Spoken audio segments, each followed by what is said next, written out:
Hi kids! Let's count numbers 1 to 10 using touch math. 0. There is no touch point. 0 o wala. 1. There is one touch point. 1. Isa. 2. There are two touch points. 1, 2. 1, 2. Dalawa. Isa, dalawa. 3. There are three touch points. 1, 2, 3. 1, 2, 3. Isa, dalawa, tatlo. Number 3.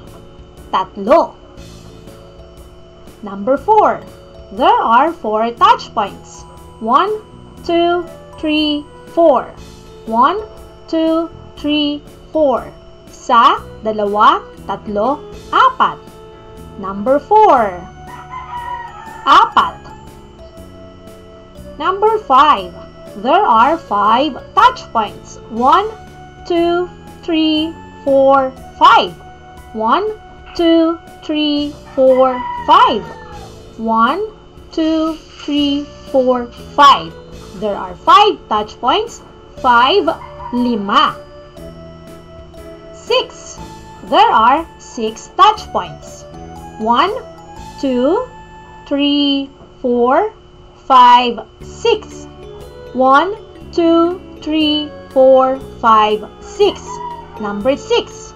Isa, dalawa, tatlo, apat, lima, anim. Number 6. Anim. Number 7. 1, 2, 3, 4, 5, 6, 7. 1, 2, 3, 4, 5, 6, 7. Isa, dalawa, tatlo, apat, lima, anim, pito. Number 7, pito. Number 8. 1, 2, 3, 4, 5, 6, 7, 8. 1, 2, 3, 4, 5, 6, 7, 8. Isa, dalawa, tatlo, apat, lima, anim, pito, walo. Number 8. Walo. Number 9. 1, 2, 3, 4, 5, 6, 7, 8, 9. 1, 2, 3, 4, 5, 6, 7, 8, 9.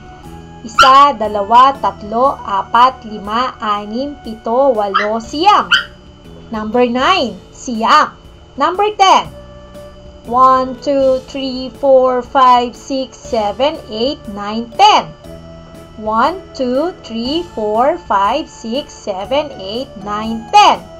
Isa, dalawa, tatlo, apat, lima, anim, pito, walo, siyam, sampu. For more educational videos, please do like, share, and subscribe to Teacher Eileen's YouTube channel!